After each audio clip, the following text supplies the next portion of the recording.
Assalamualaikum sahabat, bagaimana keadaan kalian hari ini? Kami doakan semoga sehat selalu.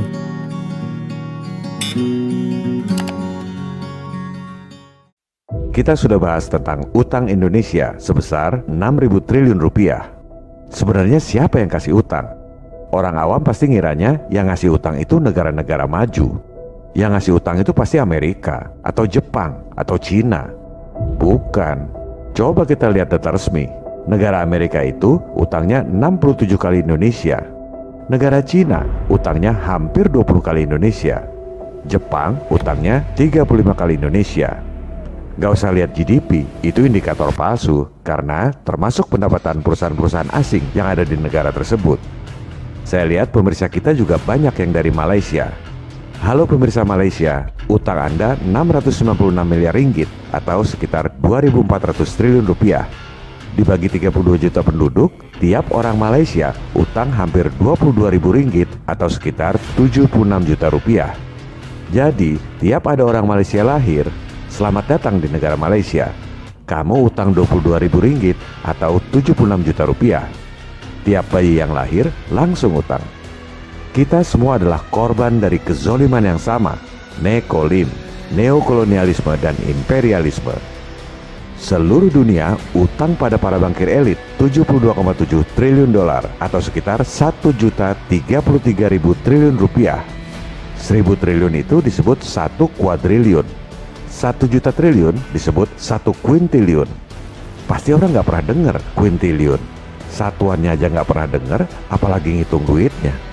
Gimana caranya mereka bisa punya uang yang begitu banyak buat kasih utang pada semua negara di dunia? Duit dari mana? Siapa yang nyetak duit sebanyak itu? Itu semua adalah duit siluman hasil penggandaan uang secara elektronik lewat sistem perbankan fractional reserve. Nggak perlu jaminan emas, nggak perlu jaminan sumber daya alam, nggak perlu jaminan proyek. Uang dolarnya nggak pernah dicetak dan nggak pernah masuk dalam statistik uang dolar dalam peredaran di Amerika. Benar-benar duit siluman. Tapi kita disuruh bayar bunga utangnya real dari pajak. 373 triliun rupiah per tahun. Itu baru bunganya saja. Pada episode ini kita akan bahas bagaimana Wall Street bisa bikin uang siluman 6.000 triliun untuk kasih utang pada Indonesia. Itu bukan asal nyetak duit, tapi sesuai dengan kaidah-kaidah akuntansi perbankan internasional dan diaudit oleh auditor paling top di dunia. Ini sangat menarik. Kita pahami dulu permainan Wall Street, baru kemudian kita bicara solusi yang efektif di episode 32. Kalau rakyat tahu betapa mudahnya kasih utang 6.000 triliun pada Indonesia, semudah itu pula kita bisa bayar 6.000 triliun dalam sehari. Mari kita bongkar bagaimana Wall Street menciptakan uang siluman buat kasih utang pada semua negara di dunia. Ada dua cara untuk menciptakan uang siluman buat kasih utang. Lewat bank sentral atau lewat bank-bank komersial biasa. Kita bahas yang pertama dulu, menciptakan uang siluman lewat bank sentral. Model yang pertama ini sebenarnya bisa dilakukan lewat bank sentral mana saja. Di sini kita gunakan contoh bank sentral yang paling berpengaruh di dunia, Federal Reserve Bank, disingkat Fed. Begitu juga pelakunya, para elit keuangan. Sebenarnya bukan cuma di Wall Street, bisa di Eropa, di Jepang, di Cina, dan lain-lain. Di sini kita ambil contoh distrik keuangan yang paling berpengaruh di dunia, Wall Street. Instrumen keuangan yang digunakan adalah bond, surat utang tanpa jaminan. Nggak perlu jaminan sumber daya alam, nggak perlu jaminan proyek. Kita lihat fakta, dengan alasan pandemi, Fed beli bond-bond swasta di pasar modal. Contoh berita di Bloomberg, Fed bahkan akan terus beli bond meski kondisi ekonomi sudah membaik. Fed hanya beli bond yang mereka mau, milik konco. Kalau Anda bikin bond, Fed nggak bakal mau beli. Kita ambil contoh jumlah utang selama periode Pak Jokowi, 126 miliar dolar atau sekitar 1.700 triliun selama 6,5 tahun terakhir. Dengan model yang akan kita bahas ini, jangankan 6,5 tahun, sehari pun mereka bisa kasih itu utang 1.700 triliun. Begini caranya. Para elit mendengar rencana Indonesia mau terbitkan bond 1.700 triliun rupiah. Bentuknya SUN, surat utang negara. Bunganya katakan 4,25%. Mereka tinggal colek Fed. Bos, Bu Sri Mulyani butuh duit 1.700 triliun tuh. Saya mau borong sunnya. Saya terbitkan bond 1.700 triliun ya. Tentu dalam dolar, 126 miliar dolar. Kita rupiahkan supaya mudah dipahami awam. Sebagai bankir, Fed berhitung risiko. Sumber pembayarannya nanti dari mana? Oh, dari Sun. Ada menteri terbaik dunia. Pasti dibayar. Risiko nol. Oke bos, laksanakan. Maka, langkah pertama, Wall Street terbitkan bond 1.700 triliun rupiah ke pasar. Bunganya dibikin sangat rendah, misalnya 1,25%. Nggak ada orang mau beli bond swasta dengan yield serendah itu, kecuali Fed. Fed ini punya kewenangan mutlak, bisa beli bond siapa aja yang dia mau, bunganya berapa aja. Presiden maupun Senat nggak boleh mengaudit. Kalau ditanya, Fed berlindung pada asas independensi bank sentral. Maka bond swasta itu dibeli semua oleh Fed. Nggak perlu persetujuan Presiden, nggak perlu persetujuan Senat atau DPR. Langkah kedua, bond Wall Street itu dibukukan di neraca Fed bagian aset. Lawannya, di bagian liabilitas, Fed terbitkan uang dalam peredaran 1.700 triliun rupiah. Tentu dalam dolar. Kita tulis rupiah untuk memudahkan pemirsa awam. Pembukuannya balance, sesuai kaidah-kaidah akuntansi perbankan internasional. Di audit pun pasti lulus, wajar tanpa pengecualian. Ini bukan konspirasi, tapi sistem yang diterima oleh semua bank dan semua auditor top di dunia.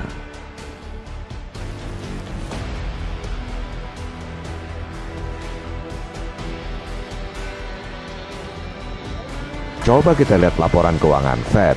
Uang dalam peredaran ada di bagian liabilitas. Jumlahnya 1,7 triliun dolar. Lawannya di bagian aset apa? Apa yang jadi dasar atau jaminan buat terbitkan uang 1,7 triliun dolar? Emas. Bohong. Emasnya cuma 0,6% dari uang yang diterbitkan oleh Fed. Jadi apa dasar untuk menerbitkan uang 1,7 triliun dolar itu yang dipuja-puji sebagai mata uang terkuat di dunia? Apa dasarnya? Lihat aja aset yang paling besar apa? Treasury Securities, 2,4 triliun dolar. Namanya doang keren, Treasury Securities, surat berharga. Padahal cuma kertas bond doang, surat utang tanpa jaminan. Kalau Anda mau beli rokok, pakai kasbon utang, pasti ditolak sama tukang rokok. Kalau Wall Street ini kasih bond utang tanpa jaminan 2,4 triliun dolar pun dibeli oleh Fed. Saya kalau ngomong selalu pakai data loh, bukan asal ngecap. Datanya ada di layar.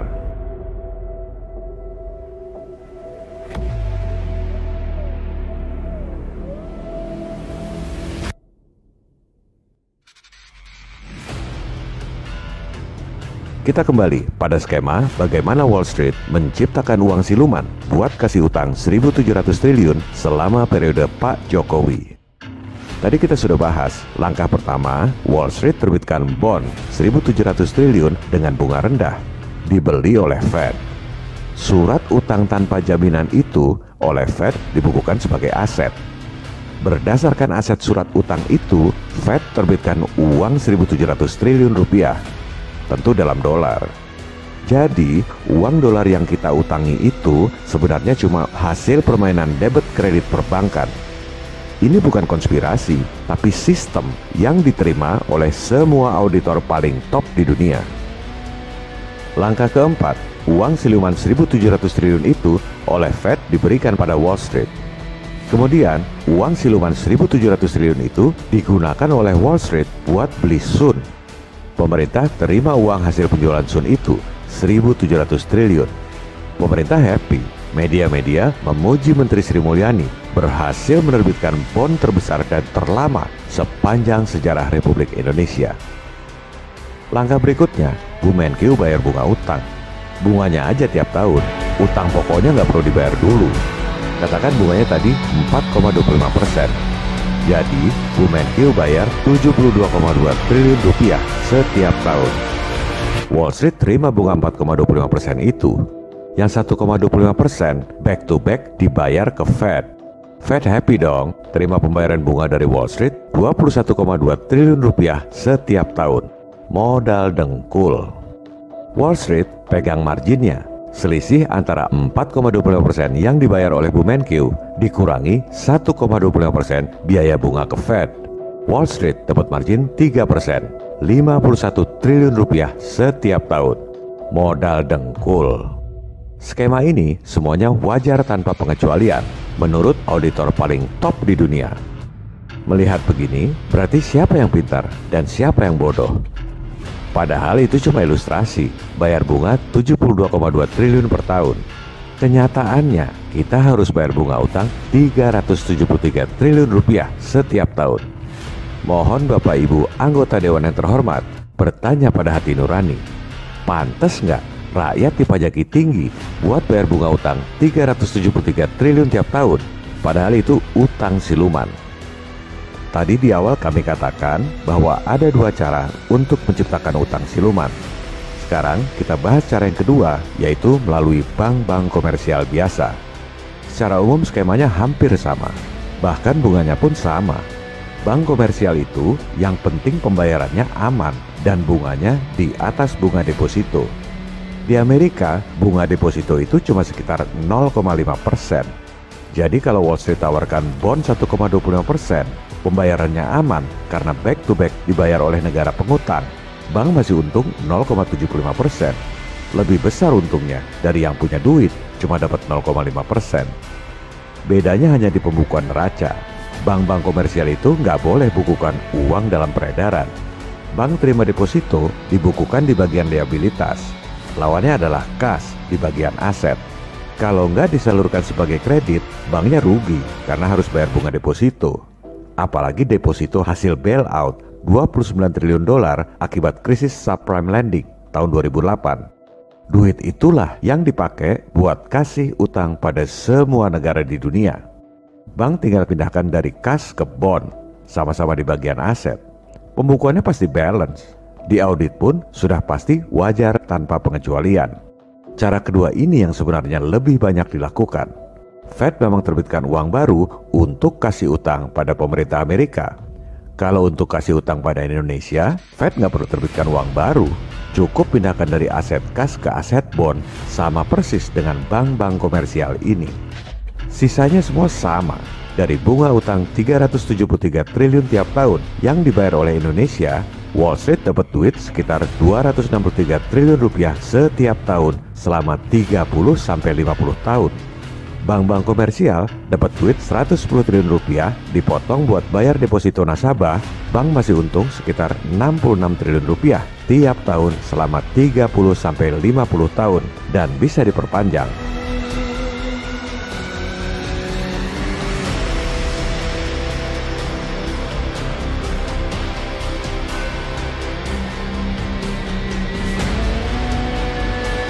Apa pentingnya semua ini? Rakyat lapar, Pak. Gegara pandemi, kerja susah, cari duit susah, bernapas pun dibikin susah, harus pakai masker. Menteri Erick Thohir dikasih anggaran 688 triliun buat pen. Hasilnya, setelah divaksin, tetap aja protokol nggak berkurang. Ekonomi nggak jalan juga. Ini yang sudah kami sampaikan dari tahun lalu. Terus, buat apa divaksin? Buat apa buang anggaran 688 triliun yang sudah pasti nambah utang lagi? Dan ini nggak akan selesai karena pasti dijadikan proyek anggaran terus-terusan setiap tahun. Elit lokal ini memang lebih parah dari elit global. Kita sudah muak dengan semua itu. I hate imperialism. I detest colonialism. Oleh sebab itu, buat para pemirsa, jangan tanya apa yang harus dilakukan. Sebarkan video ini. Sampaikan kepada para wakil rakyat di DPR dan DPRD masing-masing. Kita yakin dari sekian banyak wakil rakyat masih ada yang punya hati nurani untuk membela rakyat dari kemiskinan akibat pandemi dan utang. Saya nggak pikirkan trending di YouTube. Download aja video ini, ada linknya di deskripsi. Sebarkan video hasil download kepada semua anggota DPR dan DPRD, juga kepada semua akademisi di Indonesia, serta tokoh-tokoh masyarakat. Al-Quran mengatakan, Allah tidak akan merubah nasib suatu kaum sebelum mereka merubah keadaan mereka sendiri. Dan Alkitab mengatakan, lihat, aku mengutus kamu seperti domba di tengah-tengah serigala. maka hendaklah kamu cerdik seperti ular dan tulus seperti merpati. Mari kita berjuang untuk kebenaran, untuk merubah nasib seperti yang dikatakan dalam Al-Quran, dengan hati tulus seperti merpati, seperti yang dikatakan dalam Alkitab. Masih banyak topik yang akan kita bahas. Silakan subscribe channel kami agar kita bisa lebih dekat dan bersama membahas berbagai topik menarik lainnya. Like bila Anda suka dan unlike saja bila Anda tidak suka dengan video seperti ini. Terima kasih telah menonton dan sampai jumpa.